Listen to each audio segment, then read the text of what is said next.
Hello दोस्तों, मैं जयपाल सिंह स्वागत करता हूं अपने एजुकेशन पॉइंट यूट्यूब चैनल पे। और जैसा कि अपना क्वाड्रेटिक इक्वेशन चल रहा था, क्वाड्रेटिक इक्वेशन की आपकी 3 क्लास आपकी कंप्लीट हो चुकी है। ये आपकी 4th नंबर की क्लास है।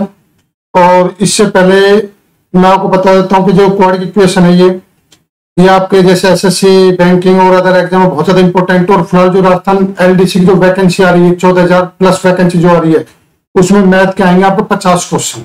और 50 में से ये ला लो 3 से 4 क्वेश्चन आपके क्वाड्रेटिक इक्वेशन के ही आएंगे, ठीक है ना। तो इस टॉपिक को ढंग से कर लेना, बहुत ही अच्छे लेवल के क्वेश्चन आएंगे राजस्थान एलडीसी में क्वाड्रेटिक इक्वेशन के। तो इसलिए मैं आपको बिल्कुल जीरो से और हाई लेवल के सवाल करा रहा हूँ। आज की क्लास में आप देखना कि बहुत अच्छे अच्छे सवाल मिलेंगे आपको, ठीक है ना। तो देखो यहाँ पर पहला सवाल कहता है कि कोई भी आपके क्वाड्रेटिक इक्वेशन है जिसके रूट क्या दे रखे हैं भाई आपके साइन थीटा और क्या दे रखा है भाई आपके कोस थीटा दे रखे हैं। तो कह रहा है कि बताइए कि निम्न में से आपका कौन सा ऑप्शन आपका करेक्ट है। मतलब आपको संबंध ज्ञात करना है, रिलेशन यहाँ पे ज्ञात करना है कि कौन सा रिलेशन आपका करेक्ट है, ठीक है ना।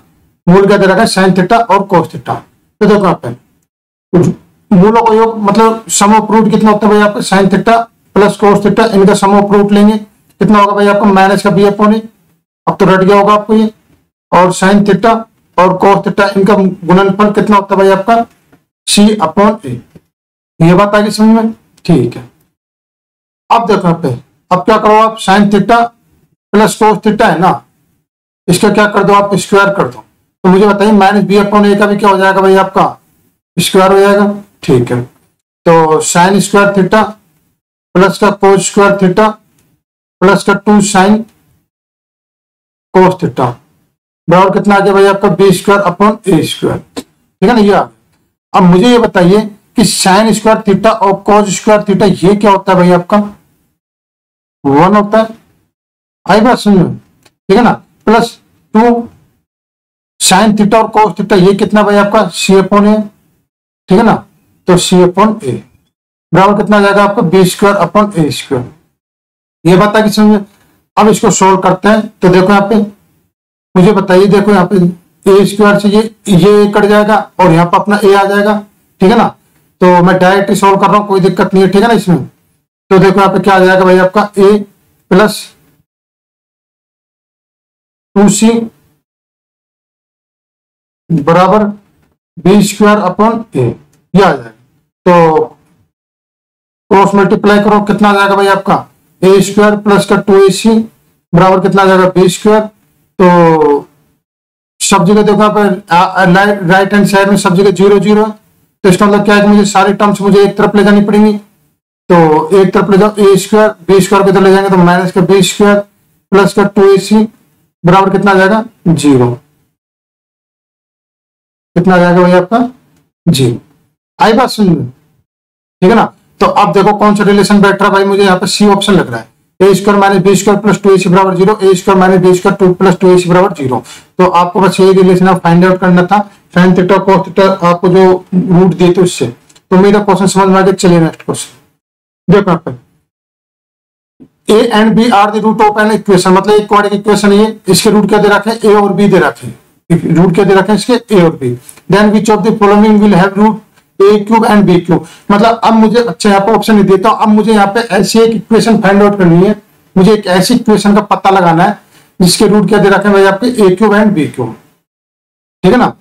अब देखो तो इसको सोल्व करते हैं। तो देखो पहले तो मुझे बताइए कि x square minus x plus 1 जो ये आपको क्वाड्रेटिक इक्वेशन दे रखे हैं, इसके रूट ए और बी दे रखे हैं। तो ए प्लस बी कितना हो जाएगा भाई आपका माइनस बी अपॉन ए, मतलब ए आ जाएगा। और ए बी ये भी कितना हो जाएगा भाई आपका 1 हो जाएगा, ठीक है ना। अब इससे पहले आप एक काम कर दो, यहाँ पे ये चीज नोट कर लो, ये बहुत इंपॉर्टेंट है, ठीक है ना। ए स्क्वायर प्लस बी स्क्वायर बराबर ए प्लस बी का होल स्क्वायर माइनस का 2ab। और ए क्यू प्लस बी क्यू का फॉर्मूला ये होता है, a5 प्लस b5 का फॉर्मूला ये होता है। अब देखो आप हमको यहाँ पे फिलहाल इसकी जरूरत है, ठीक है ना। बहुत इंपॉर्टेंट है, याद रख लेना, आगे आप समझ जाओगे कहाँ इसकी जरूरत पड़ेगी, ठीक है ना। तो देखो ए क्यूब प्लस बी क्यूब बराबर क्या होता है भाई आपका ए प्लस बी का होल क्यूब माइनस का 3ab और ए प्लस का बी, यही होता है, ठीक है ना। अब देखो यहाँ पे ए क्यूब प्लस बी क्यूब ये है कितना, तो ए प्लस बी ये कितना दे रखा है भाई आपने यहाँ पे 1 दे रखा है, तो 1 का क्यूब 1 ही होता है, माइनस का 3, ए भी कितना दे रखा 1 और ए प्लस बी भी कितना दे रखा 1। तो मैं कह सकता हूं कि A cube plus B cube इसकी वैल्यू कितनी आ जाएगी माइनस का 2। और इसी तरह से ए क्यूब और बी क्यूब, ए बी बराबर 1 तो A cube plus B cube ये इसकी वैल्यू कितनी आ जाएगी 1। मतलब कोई एक इक्वेशन है जिसका मुझे पता लगाना है, उसके रूट ए क्यूब और बी क्यूब दे रखे हैं, ठीक है ना। तो वो इक्वेशन क्या होगी भाई, अगर मैं इक्वेशन का पता लगाता हूं तो मैंने आपको बताया था कि इक्वेशन कैसे बनती है, एक्स स्क्वायर, मैंने पिछली क्लास में बता रखा है मैंने, मूलों का योग प्लस ये एक्स तो आएगा प्लस मूलों का गुणनफल बराबर कितना आ जाएगा जी। तो अब देखो एक्स स्क्वायर माइनस का मूलों का योग कितना दे रखा है A cube plus B cube, ये आपका मूल है, तो A cube plus B cube X, और मूलों का गुणनफल कितना आ जाएगा A cube plus B cube बराबर 0।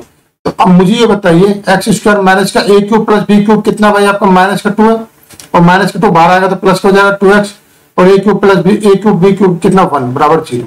तो अब देखो अब ये आ गया आपका, तो ये एक इक्वेशन है जिसका हमें पता लगाना था, तो हम आंसर क्या आ जाएगा x square plus 2x plus 1, ठीक है ना। देखो एक तो ये तरीका था, सेकंड तरीका और बता देता हूं आपको मैं, वो सेकंड तरीका कहाँ काम आएगा। अगर मान लो आपको यहाँ पे ए क्यूब बी क्यूब की जगह जैसे मान लो यहाँ पे दे देता है A11 और B11 दे देता, या फिर मान लो आपको दे देता है यहाँ पे A7 B7 दे देता, अब इक्वेशन का पता लगाना था तो क्या करोगे। तो देखो इसमें तो बहुत लंबा हो जाएगा, तो मैं आपको एक दूसरा तरीका बता रहा हूँ, बहुत इंपॉर्टेंट है, बुक में आपको कहीं नहीं मिलेगा, तो देखो आप उसको ध्यान से देखना, ठीक है ना। देखो सेकंड तरीका, सेकंड मेथड, ठीक है ना। तो देखो थोड़ी देर के लिए तो इस क्वेश्चन को भूल जाओ, आप एक नोट लिख लो, एक्स स्क्वायर प्लस का एक्स प्लस 1 बराबर 0, ये क्या एक क्वाड्रेटिक इक्वेशन है। क्या मैं इसी को इस प्रकार नहीं लिख सकता 1 प्लस एक्स स्क्वायर बराबर 0।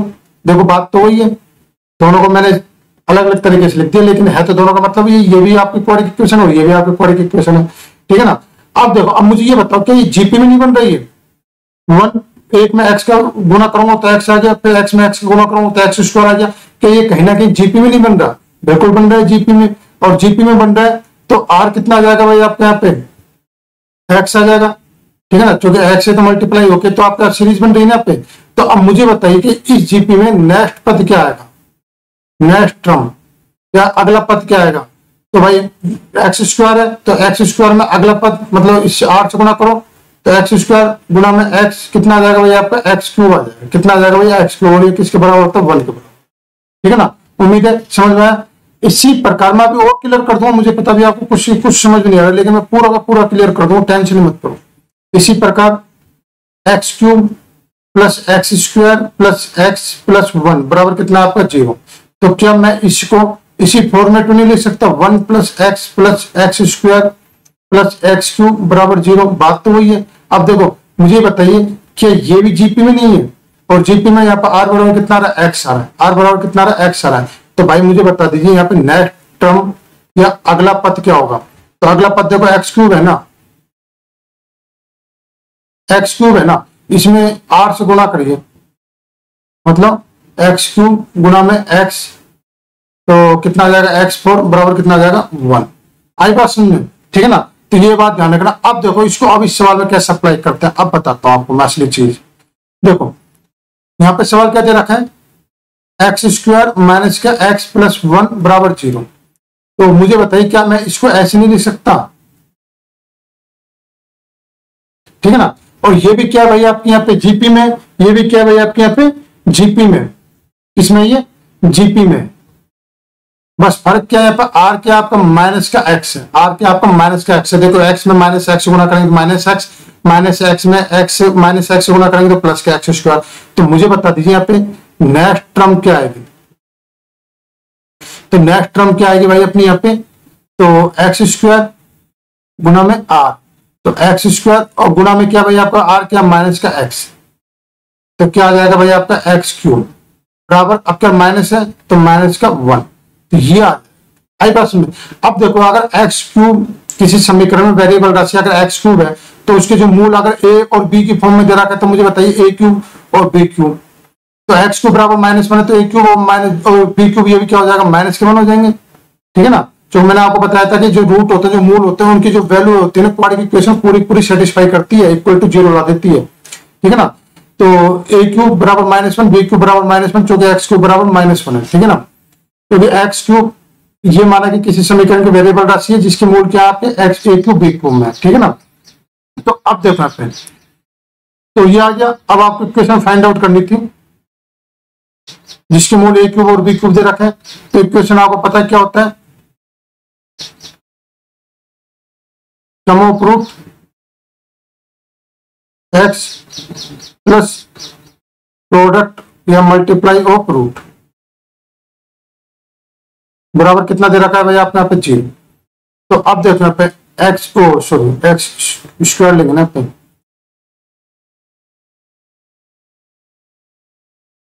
X square sum of root क्या दे रखा है, ए क्यूब और B cube, X A cube और बी क्यूब मल्टीप्लाई बराबर 0। तो अब मुझे बता दीजिए कि ए क्यूब और बी क्यूब, ए क्यूब कितना -1, बी क्यूब -1 -2 और बाहर आके प्लस का 2 हो जाएगा, और एक्स और ए क्यूब बी क्यूब -1 गुना -1 कितना हो जाएगा 1 बराबर 0। अब मुझे बता दी क्या वही आंसर नहीं आ रहा, वही इक्वेशन आ रही है। पहले वाला तरीका बताया तो उससे भी कर लेना, इस वाले तरीके से भी कर लेना, जीपी वाले तरीके से। और ये ज्यादा बेस्ट आपका ये है, ये आपको कई जगह काम आएगा, टाइम बचाएगा। देखो ये स्टेप तो मैंने क्या फालतू में आपको समझाने के लिए लिखे, लेकिन आके बताओ ना, ये क्वेश्चन ज्यादा 10 सेकंड का क्वेश्चन था। अगर मैं इसको डायरेक्ट कर लेता इतना लिखता नहीं, तो ये लिखना मुझे आपको समझाने के लिए पड़ता है, ठीक है ना। अगला क्वेश्चन देखो, यहाँ पे ये जीपी वाला तरीका अपनाइए, जीपी वाला तरीका जो अभी आपने पीछे किया है ना, जो पीछे मैंने आपको जो ये वाला सवाल बताया है, इस वाले तरीके से इस वाले सवाल को करेंगे। देखो 4x स्क्वायर 2x प्लस 1 बराबर 0 है, जिसके मूल क्या दे रखे ए और बी। तो देखो मैं इसको मैं ऐसे नहीं लिख सकता, ऐसे भी लिख सकता हूं। अब मुझे बताइए क्या ये जीपी में है कि नहीं है, बिल्कुल जीपी में, ठीक है ना। अब जो कि देखो एक को 2 से x से गुना करेंगे, 2x को 2x से गुना करेंगे 4x स्क्वायर, और r बराबर कितना आ जाएगा भाई यहाँ पे 2x। तो मैं कह सकता हूं कि नेक्स्ट टर्म या अगला पद क्या होगा, तो 4x स्क्वायर है ना, इसमें r से मल्टीप्लाई करो, तो r से मल्टीप्लाई करेंगे तो मतलब कितना आ जाएगा भाई आपका 4x स्क्वायर, r कितना 2x, कितना आ जाएगा भाई आपका 8x क्यूब बराबर 1, ये आ जाएगा। तो मैं कह सकता हूं कि x क्यूब बराबर कितना आ जाएगा भाई आपको 1/8, ठीक है ना। अब x क्यूब बराबर 1/8, तो अगर मूल किसी समीकरण के ए क्यूब और बी क्यूब है तो ये वैल्यू भी कितना जाएगा भाई 1/8, और कितना जाएगा भाई आपकी 1/8। आई बात सुनो। अब कह रहा है कि मुझे बताइए भाई A7 और B7 की वैल्यू निकाल रहे हैं, A7 और B7 ये ज्ञात करना है। तो देखो मुझे बताइए कि A7 को, इस A7 को मैं क्या लिख सकता हूं, मैं a⁻6 डॉट ए लिख सकता हूं मैं, ठीक है ना। आई बात सुनिए। और a⁻6 को मैं a³ का होल स्क्वायर ये भी लिख सकता हूं मैं, ये भी क्या भाई आपका a⁻7 ही तो है ना ये, तो मैं इसको इस तरह से तोड़ लूंगा यहाँ पे। तो देखो यहाँ पे, तो a³ का होल स्क्वायर गुणा में a प्लस का B7 को भी इस तरह से लिख सकता हूं मैं, ये, ठीक है ना। अब मुझे बताइए, देखो यहाँ पे a³ की वैल्यू कितनी दे रखी है भाई आपके यहाँ पे 1/8 दे रखी है, तो 1/8 का स्क्वायर कितना होगा भाई आपका 1/64, और ये a तो है। इसी तरह से ये भी कितना जाएगा 1/64, और ये b तो है। अब देखो यहाँ पे a 1/64 को आप बाहर निकाल लो तो a प्लस बी आ जाएगा, ठीक है ना। और a प्लस बी की वैल्यू कितनी है भाई, ये समीकरण इसके मूल a और b दे रखा है, तो भाई इसकी a प्लस बी मतलब मूलों का योग जो इसकी वैल्यू कितनी है भाई -b/a होता है, और -b/a मतलब ये आ जाएगा कितना आ जाएगा भाई आपका -1/2। तो -1/2 यहाँ पे वैल्यू रख दीजिए आप यहाँ पे, तो कितना आ जाएगा भाई आपका यहाँ पे -1/28, ये आपका आंसर आ जाएगा -1/28। तो ये आपका क्वेश्चन था। तो जीपी वाले तरीके से आप ऐसे भी निकाल सकते थे, ठीक है ना। तो -1/28 ऑप्शन कहीं नहीं दे रहा, कोई दिक्कत नहीं भाई, यहाँ पे माइनस कर लो, ठीक है ना। ये आपका ऑप्शन है बी ऑप्शन, माइनस नहीं लेकर टाइपिंग गलती होगी, पर इस तरह से करना। क्वेश्चन बहुत अच्छा क्वेश्चन है, बता रहा हूं मैं आपको, ठीक है ना। अगला क्वेश्चन देखिए अपने, सवाल कर रहा है कि एक क्वाड्रेटिक इक्वेशन है जिसके रूट 5 + 3 √3 दे रखा है, तो आपको इसकी वैल्यू निकालनी है। मतलब जो कोफिशिएंट है ना, एक्स स्क्वायर का कोफिशिएंट एक्स का कोएफिशिएंट बी और सी तो आपके कांस्टेंट राशि है, तो ये आपको निकालना है, सवाल में ये पूछा है आपसे, ठीक है ना। और एबीसी क्या दे रखे हैं आपके यहाँ पे, रेशनल नंबर दे रखे, क्या दे रखे हैं, परिमेय संख्या। तो भाई करो इस सवाल को, देखते हैं भाई किसने कितना मैथ पढ़ा है, ठीक है ना। देखो अगर एबीसी अगर आपका रेशनल नंबर है ना, रेशनल नंबर है, ठीक है ना, किसी भी क्वाड्रेटिक इक्वेशन में अगर आपका कोएफिशिएंट एबीसी अगर आपके रेशनल नंबर है और एक रूट पर, जैसे एक रूट 5 + 3√3 दे रखा है, तो सेकंड रूट देखो, फर्स्ट रूट तो क्या दे रखा है भाई आपको, ये तो क्या आपका भाई गिवन है, ये तो गिवन है, क्या दे रखा है 5 + 3√3। तो भाई मैं कह सकता हूं कि सेकंड रूट क्या आ जाएगा भाई आपका 5 - 3√3, ये आ जाएगा, क्या आ जाएगा 5 - 3√3, ठीक है ना। उम्मीद है यहां तक समझ में आ गया। अब देखो मुझे ये बता दीजिए कि एक रूट तो भाई आपको ये दे रखा है और एक रूट ये दे रखा है, तो मैं कह सकता हूं कि सम ऑफ रूट या मूलों का योग, मूलों का योग कितना हो जाएगा भाई आपका 5 + 3√3 + 5 - 3√3, तो कट जाएंगे, कितना आ जाएगा भाई आपको 10, ठीक है ना। मतलब मूलों का योग कितना दे रखा है 10 आ गया अपना। अब मैं कह सकता हूं कि प्रोडक्ट ऑफ रूट,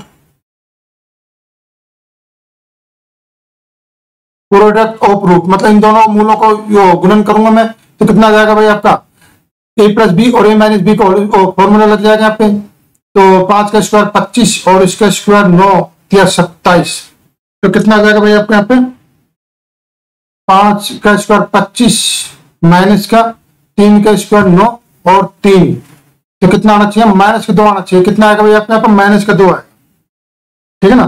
तो कितना आ जाएगा भाई आपका -2, ठीक है ना। तो मैं कह सकता हूं कि सम ऑफ रूट मतलब 10, ये तो क्या है भाई आपका, ये तो क्या है भाई आपका मूलों का योग है, मतलब अगर कोई भी इक्वेशन है तो उसके मूल जो भी दे रखा है उसके मूलों का योग 10 है और मूलों का गुणनफल कितना दे रखा है -2। अब मुझे ये बताइए, इससे मैं बता सकता हूं कि मेरी इक्वेशन क्या बनेगी, तो इक्वेशन x² माइनस का मूलों का योग, मूलों का योग कितना दे रखा है 10 दे रखा है, ठीक है ना, x, ठीक है, प्लस मूलों का गुणनफल, मूलों का गुणनफल कितना दे रखा है तो -2 बराबर कितना आ गया आपका 0। तो मैं इसको इस तरह से ढंग से इस तरह से लिख सकता हूं मैं इसको, x² माइनस का 10x माइनस का 2 बराबर कितना आ गया 0। अब यही जो इक्वेशन है ना, ये आपका किसके बराबर, किसके रेस्पेक्ट में, इसके रेस्पेक्ट में, तो देखो यहाँ पे ax² प्लस का bx प्लस का c बराबर कितना दे रखा है 0। अब मुझे बताइए कि देखो आप कोएफिशिएंट वैल्यू निकाल सकता हूं a और b की, देखो यहाँ पे, तो a की वैल्यू क्या आ गई भाई आपकी 1 आ गई, b की वैल्यू क्या आ गई भाई आपकी -10 आ गई, c की वैल्यू क्या आ गई भाई -2 आ गई, मतलब a की वैल्यू तो 1, b की वैल्यू -10 और c की वैल्यू -2। अब यहाँ पे वैल्यू रख दो बस, यहाँ पे मतलब यहाँ पे वैल्यू रख दो, a की वैल्यू कितनी 1 है तो 1, a स्क्वायर मतलब 1, b की वैल्यू -10 है तो b का स्क्वायर मतलब कितना आ गया 100, c की वैल्यू -2 है, c का स्क्वायर कितना आ गया 4, और इनका योग तो -12 में से 1 गया तो -11, कितना आ जाएगा 105/11, लेकिन किस में आएगा माइनस में, तो ये ऑप्शन आ जाएगा ए ऑप्शन। तो इस तरह से इस क्वेश्चन को करना था, उम्मीद है क्वेश्चन समझ में आ गया।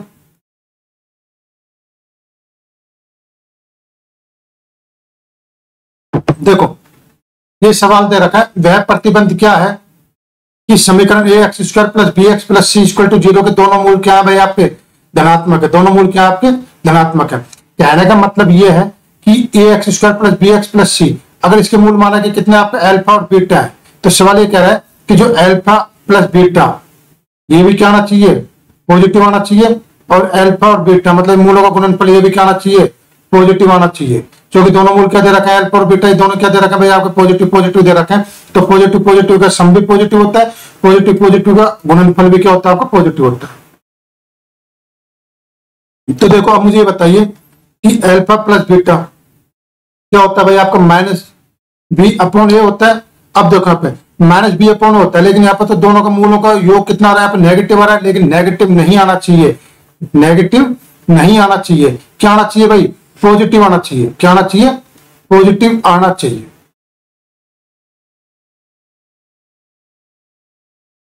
क्या होना चाहिए, पॉजिटिव होना चाहिए। इसलिए इसलिए हम कह सकते हैं कि बी अपॉन ए, ये क्या होना चाहिए, बी अपॉन ए, ये नेगेटिव होना चाहिए।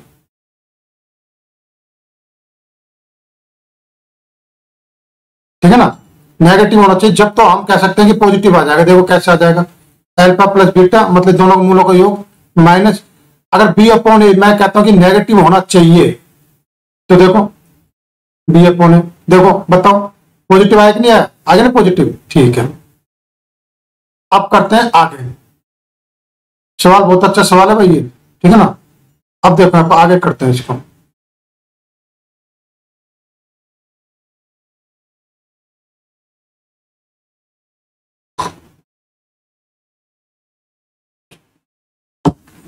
अब आगे देखो, अल्फा और बीटा बराबर कितना दे रखा, सी अपॉन ए, क्या आ रहा भाई, सी अपॉन ए, यहां से निकालेंगे सी अपॉन ए आएगा। अब देखो यहाँ पे ये भी पूरा का पूरा किसमें है, पॉजिटिव है, ठीक है ना, और ये भी क्या है भाई, पूरा का पूरा पॉजिटिव है, ठीक है ना। तो अब मुझे एक बात चाहिए, देखिए अल्फा अल्फा गुना बीटा पॉजिटिव आ रहा है और सी अपॉन ए पॉजिटिव, मतलब हम तो कह सकते हैं कि A and C are of same sign, मतलब सेम चिन्ह है इनके, ए पॉजिटिव है तो सी भी क्या भाई पॉजिटिव। लेकिन बी देखो, बी को हमने माइनस का किया जब जाके हमारा A plus B alpha plus beta positive आया, तो बी क्या हो जाएगा भाई आपका, बी अपोजिट साइन, मतलब ए और सी ये तो अब सेम साइन है, ठीक है ना। अब क्या माइनस माइनस हो क्या प्लस प्लस हो, लेकिन है दोनों एक जैसे साइन, अगर ए पॉजिटिव है तो सी भी पॉजिटिव, अगर ए नेगेटिव है तो सी भी नेगेटिव। और बी क्या है, बी बस इनसे क्या है, बिल्कुल क्या है, अपोजिट है, बी क्या अपोजिट है, अगर ए नेगेटिव है तो बी पॉजिटिव होगा, ए पॉजिटिव है तो बी नेगेटिव होगा, ठीक है ना। तो अब देखो कौन सा ऑप्शन आ रहा है भाई, हाँ हाँ ये आ रहा है, देखो A and C have the same sign, मतलब सेम चिन्ह, अगर पॉजिटिव पॉजिटिव है तो या फिर नेगेटिव नेगेटिव, और opposite to that of B, मतलब अगर ए पॉजिटिव है तो बी नेगेटिव, अगर ए नेगेटिव तो बी पॉजिटिव, ठीक है ना। तो आपका ऑप्शन कौन सा आ जाएगा, डी ऑप्शन। थोड़ा सा ऑब्जर्वेशन करना पड़ेगा आपको इसमें, ठीक है। अगला क्वेश्चन देखो, x square plus P x plus Q बराबर 0 के मूल को दूसरे मूल का वर्ग होने के लिए पी और क्यू किस प्रतिबंध के अधीन होंगे। तो देखो यहाँ पे सवाल ये कह रहा है कि अगर इसके मूल अल्फा है और बीटा है, ठीक है ना, तो अगर एक अल्फा है और जो दूसरा बीटा है ना, इसका क्या होना चाहिए भाई, वर्ग होना चाहिए, मतलब अल्फा स्क्वायर हो, ठीक है ना। अगर है तो पी और क्यू के बीच में रिलेशन निकालना है, ठीक है ना, सवाल ये कह रहा है। तो देखो मुझे पता है कि भाई अल्फा प्लस बीटा कितना होता है भाई, माइनस का पी अपॉन ए होता है, तो माइनस का पी आ जाएगा। तो अल्फा और बीटा क्या भाई आपका अल्फा स्क्वायर है, अगर ऐसा कह रहा है तो ये माइनस का पी, यहां तक समझ में आया। अब देखो आगे,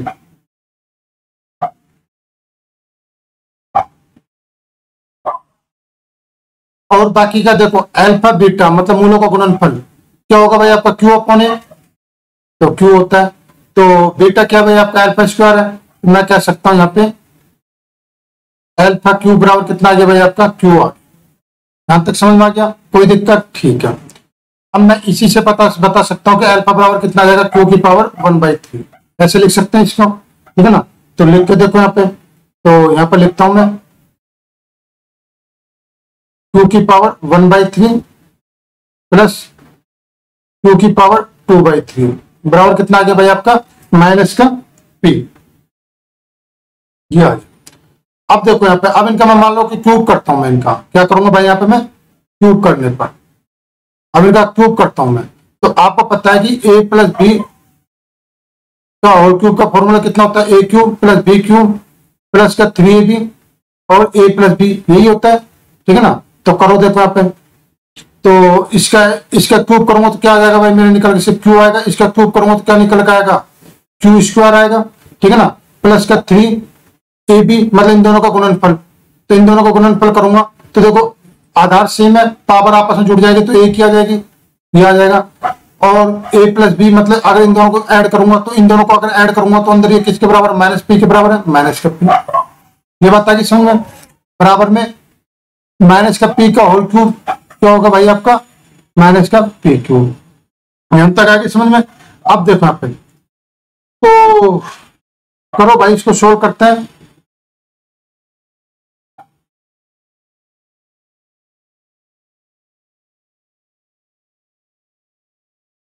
तो इसको सोल्व करते हैं। तो क्यू प्लस का क्यू स्क्वायर माइनस का 3pq बराबर माइनस का pq, ठीक है ना। तो इसको अगर सोल्व करते हैं तो यहाँ पे देखो सब जगह क्या दे रखा है, 3pq 3pq 3pq 3pq दे रखा है। तो अगर मैं 3pq उस तरफ ले जाऊं, 3pq में अगर उस तरफ ले जाता हूं तो करते हैं, देखो यहाँ पे इसको, तो q प्लस का क्यू स्क्वायर प्लस का pq बराबर कितना आ जाएगा, 3pq आ जाएगा, ठीक है ना। कितना आ जाएगा भाई आपका, 3pq आ जाएगा। तो आप ऑप्शन देखो यहाँ पे,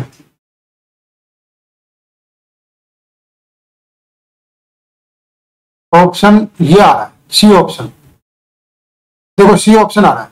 देखो क्यू, ये भी क्यू आ रहा है, क्यू स्क्वायर देखो क्यू स्क्वायर आ रहा है, पी क्यू देखो पी क्यूब आ रहा है, 3pq बराबर में 3pq आ रहा है। तो मतलब आपका क्या आ जाएगा, यहाँ पे सी ऑप्शन आ जाएगा। इस तरह से इस क्वेश्चन को करना, ठीक है ना।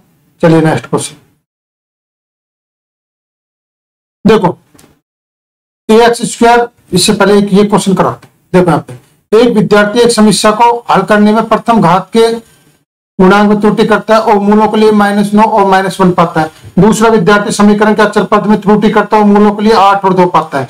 तो सही समीकरण क्या था, देखो कोई मानो क्या है, ये सही समीकरण थी X square plus B X plus C बराबर कितना आ गया, 0, ठीक है ना। सवाल कह रहा है कि एक पहला विद्यार्थी है ना, पहला विद्यार्थी जब इसको सोल्व करता है ना तो प्रथम घात के पद के गुणांक, प्रथम घात का मतलब एक्स का जो कोएफिशिएंट कितना था b, इसमें गलती कर रहा है, ठीक है ना। तो लेकिन अगर इसमें गलती करा तो मतलब उसने ए और सी क्या लिए हैं भाई, फर्स्ट विद्यार्थी ने, फर्स्ट स्टूडेंट ने बी गलत लिया है, ए और सी तो सही लिए हैं, ए और सी तो क्या लिए भाई इसने सही लिए हैं, ठीक है ना। और जो सेकंड विद्यार्थी है ना, सेकंड जो स्टूडेंट है उसने देखो क्या किया है, सेकंड जो स्टूडेंट है ना वो क्या कर रहा है कि समीकरण का अचर पद मतलब सी में गलती कर रहा है, सी में गलती कर रहा है तो भाई इसने ए और बी सही लिए, ठीक है ना। ये बात आई समझ, ठीक है।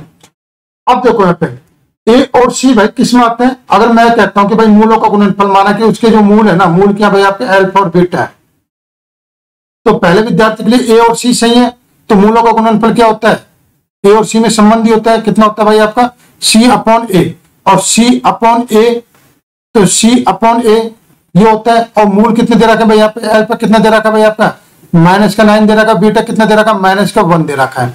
तो इनका गुणनफल करेंगे -9 और -1 का गुणनफल करेंगे, कितना आ गया भाई 9 आ गया। सेकंड जो स्टूडेंट है ए और बी सही लिए हैं, सी गलत लिया है, तो ए और बी भाई किस में आता है भाई आपका, ये मूलों को योग में आते हैं, माइनस का बी अपॉन ए मूलों को योग में आते हैं, तो मैं मूलों को योग ले सकता हूं। तो मूलों को लोग यहाँ पे अल्फा कितना दे रखा है 8 दे रखा है, बीटा कितना दे रखा है 2 दे रखा है, तो ए प्लस अल्फा प्लस बीटा 8 और 2 कितना आ गया भाई आपको 10 आ गया, ठीक है ना। तो कह रहा है कि सही समीकरण क्या आती है, तो सही समीकरण इक्वेशन क्या बार निकालना बता दिया, एक्स स्क्वायर माइनस का मूलों का योग, मूलों का योग कितना दे रखा है 10 एक्स प्लस मूलों का गुणनफल कितना दे रखा है 9 बराबर कितना आ गया 0। सही इक्वेशन आपकी ये है। तो उम्मीद है समझ में आ गया, एक्स स्क्वायर माइनस का 10x प्लस 9, सी ऑप्शन। ये सवाल। अगला क्वेश्चन देखो, ये वाला क्वेश्चन करते इससे पहले तो करा दिए। देखो आप A X square plus B X plus C बराबर 0 के मूलों का जोड़ उसके वृत्त क्रमों के वर्गों के जोड़ के बराबर, तो निम्न संबंधों में से कौन सा सही है। देखो सवाल क्या कह रहा है, सवाल कह रहा है कि A X square plus B X plus C बराबर 0 के मूल कितने बजे आपके माना कि यहाँ पे अल्फा और बीटा है, कि मूल कितने माना कि यहाँ पे अल्फा और बीटा है, ठीक है ना। तो मूलों का जोड़, तो देखो मूलों का जोड़ है ना जो ये अल्फा प्लस बीटा, ये जो मूलों का जोड़ है ना इनके वृत्त क्रमों के मतलब इनके रेसिप्रोकल के वर्गों के योग के बराबर है, ये दे रखा है, ठीक है ना। तो अब देखो यहाँ पे ये दे रखा है, ठीक है ना। तो अब निकालना, देखो मूलों का योग अल्फा प्लस बीटा कितना होता है माइनस का बी अपॉन ए होता है बराबर अल्फा और स्क्वायर और बीटा स्क्वायर दे रखा है। तो अगर एलसीएम लूंगा तो क्या आएगा भाई मेरा पे अल्फा स्क्वायर और बीटा स्क्वायर, और कितना आ जाएगा भाई अल्फा स्क्वायर प्लस का बीटा स्क्वायर, ठीक है ना, ये आ जाएगा। और मुझे पता है कि alpha square alpha plus beta का होल स्क्वायर करूंगा मैं, कितना आएगा अल्फा स्क्वायर प्लस का बीटा स्क्वायर प्लस का 2 अल्फा बीटा, ये आ जाएगा। ठीक है ना। तो भाई मैं इसको इस फॉर्म में भी लिख सकता हूं, तो क्या आ जाएगा यहाँ पे 2 अल्फा बीटा को इधर ले जाऊंगा, अल्फा स्क्वायर प्लस का बीटा स्क्वायर। अब देखो अभी सोल्व करते हैं तो माइनस बी अपॉन ए बराबर अल्फा प्लस बीटा कितना है भाई यहाँ पे माइनस का बी अपॉन ए का होल स्क्वायर, माइनस का 2 अल्फा एल मूलों का गुणनफल कितना सी अपॉन ए, और मूलों का गुणनफल सी अपॉन ए, तो सी अपॉन ए का होल स्क्वायर। इसको जब आप सोल्व करोगे आगे, तो सोल्व करोगे, इसको सोल्व करके देखना, तो जो आपका आंसर आएगा ना, आंसर क्या आएगा भाई आपका ए बी स्क्वायर प्लस का बी सी स्क्वायर बराबर 2a स्क्वायर सी। तो A B square B C square पहला ऑप्शन, ये ऑप्शन आ जाएगा, ठीक है ना। तो इस तरह से आपको क्वेश्चन हो जाएगा, सोल्व करके देख लेना, कोई बड़ी बात नहीं, आराम से हो जाएगा यहाँ पे, ठीक है ना। ये ज्यादा कैलकुलेशन है, ज्यादा 10 सेकंड की कैलकुलेशन है, बस मुश्किल से ये 10 सेकंड में लगेंगे, ठीक है ना। तो इतना आपको करना ही है। अगला क्वेश्चन देखो, यदि समीकरण L X square plus M X plus M बराबर 0 के मूल क्या है, P by P ratio Q के अनुपात में है, तो हमको इसकी वैल्यू निकालनी है। तो देखो इसके मूल इस अनुपात में दे रखे हैं, तो मैं मानता हूं कि जो इसके मूल है ना, क्या है भाई आपका पी के है और क्या है भाई आपका क्यू के है, ठीक है ना, ये इसके मूल है, ठीक है ना। यहां तक कोई दिक्कत, ठीक है। अब देखो अब मैं सवाल को इसको सोल्व करता हूं, तो देखो यहाँ पे तो मूलों का योग लेता हूं मैं, पहले तो पी के और क्यू के इनका योग लेता हूं, तो मैं डायरेक्ट ले लेता हूं कॉमन में, कितना आ जाएगा भाई माइनस का एम अपॉन एल, ये ठीक है ना। और मूलों का गुणनफल लेता हूं मैं, तो मूलों का गुणनफल पी क्यू के स्क्वायर कितना आ जाएगा भाई आपका,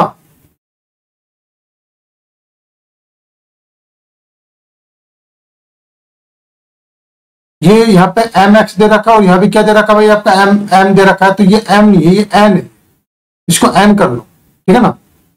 तो एन अपॉन एल, ठीक है ना, ये आ जाए। तो अब देखो यहाँ पे, अब देखो यहाँ पे के स्क्वायर है, मुझे इसको के बनाना है, तो मैं अगर इसको वर्गमूल ले लेता हूं, तो वर्गमूल ले लेता हूं तो क्या आएगा भाई मेरे यहाँ पे पी क्यू और के बाहर आ जाएगा, और क्या आ जाएगा एन अपॉन एल। देखो यहाँ पे ये एक मिनट रुको, ये एम ही है यहाँ पे, इसको एम ही रखो, ये एम है यहाँ पे, ठीक है ना। मैं सोच रहा था सर टाइपिंग गलती नहीं है यहाँ पे, ये एम ही है यहाँ पे, ये एम ये बिल्कुल सही है, ये एम आ जाए, ठीक है ना। यहां तक आगे समझ में, ठीक है। अब सवाल को सोल्व करते हैं। देखो यहाँ पे सवाल आपसे पूछा है कि भाई मुझे तो इसकी वैल्यू निकालिए, पी बाई क्यू प्लस का Q by P plus M by L, इसकी वैल्यू निकालनी है। तो देखो अगर मैं इसका एल्सियम लेता हूँ यहाँ पे, इन दोनों का एल्सियम लेता हूँ, सिर्फ इन दोनों का, फिलहाल मैं इसको छोड़ के बैठा हूँ यहाँ पे, ठीक है ना। तो एल्सियम लेता हूँ तो क्या आएगा भाई मेरे यहाँ पे रूट पी क्यू आएगा, ठीक है ना। और क्या आ जाएगा भाई यहाँ पे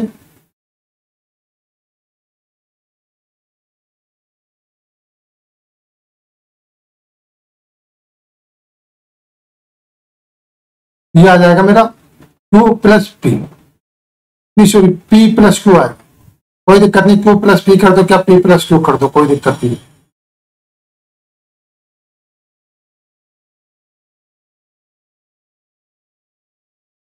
पी प्लस क्यू, ठीक है ना, ये आ गया। अब देखो मुझे अब ये बताइए, यहाँ पे देखो P plus Q upon root Q आ गया, ठीक है ना, ये आ गया। तो अब देखो यहाँ पे अगर मैं ये इक्वेशन फर्स्ट है और ये इक्वेशन क्या है मेरे यहाँ पे सेकंड इक्वेशन है, अगर मैं फर्स्ट में सेकंड का भाग देता हूं तो क्या आएगा, देखो यहाँ पे इसमें अगर मैं इसका भाग देता हूं तो देखो के से तो के कट जाएगा मेरा, के से के कट जाएगा, तो पी प्लस क्यू अपॉन क्या आ जाएगा रूट पी क्यू आ जाएगा। और देखो यहाँ पे माइनस का एम अपॉन एल है और यहाँ पे रूट का एम अपॉन एल है, ठीक है ना। तो अगर इसमें इसका भाग दूंगा तो क्या आ जाएगा भाई मेरे यहाँ पे माइनस का एम अपॉन एल ये आ जाएगा, ठीक है ना। भाग देगा देख लो चाहे से। तो अब मुझे बता दीजिए कि देखो M root M upon L, अब इसकी वैल्यू तो पूरी पूरी क्या है भाई यहाँ पे, इसकी वैल्यू क्या आ रही है भाई आपकी माइनस का एम अपॉन एल, किस मारी है भाई रूट मारी, ठीक है ना। और ये प्लस में है, तो मुझे बताइए कट जाएगा ये माइनस का, ये प्लस का कट जाएगा, क्या कितना आ जाएगा आपका जीरो आंसर आ जाएगा। तो आंसर कितना आ जाएगा भाई आपका यहाँ पे जीरो आंसर आ जाएगा। तो इस तरह से क्वेश्चन हो जाएगा। तो इतना तो आपको ऑब्जर्वेशन होना ही चाहिए, ठीक है ना। अगला क्वेश्चन देखो, ये क्वेश्चन आपका है होमवर्क है HW, ठीक है ना, और ये आपका SSC CPO में आया हुआ क्वेश्चन है, ठीक है ना, SSC CPO में आया हुआ क्वेश्चन है। तो ये क्वेश्चन आपको करना है, तो मुझे इसका आंसर बता देना कमेंट्स बॉक्स में, ठीक है ना। और आज आपकी क्वाड्रेटिक इक्वेशन क्या होगी, बिल्कुल फिनिश होगी। क्वाड्रेटिक इक्वेशन क्या होगी, बिल्कुल आपकी फिनिश।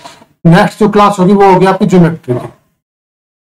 अगली क्लास में हम क्या करेंगे, ज्योमेट्री के क्वेश्चन करेंगे, ज्योमेट्री पढ़ेंगे, ठीक है ना। उसके बाद फिर मेंसुरेशन, फिर नंबर सिस्टम और फिर फर्स्ट मैथ, ठीक है ना। उम्मीद है दोस्तों क्वाड्रेटिक इक्वेशन आपको बिल्कुल खत्म, अच्छा लगा, समझ में आया, तो इसको लाइक और शेयर करना और सब्सक्राइब जरूर करना, ठीक है ना। तो जुड़े रहना हमसे ही, 4-5 महीने में आपको बहुत कुछ सीखने को मिलेगा, मैं बता रहा हूँ, ठीक है ना। बहुत कुछ सिखा दूंगा आपको मैथ में। राजस्थान LDC के लिए 50 क्वेश्चन आएंगे, मैथ के 50 क्वेश्चन की तैयारी कराऊंगा मैं, ठीक है ना। ठीक है दोस्तों, मिलते हैं अगली क्लास में, जब तक के लिए गुड बाय, टेक केयर।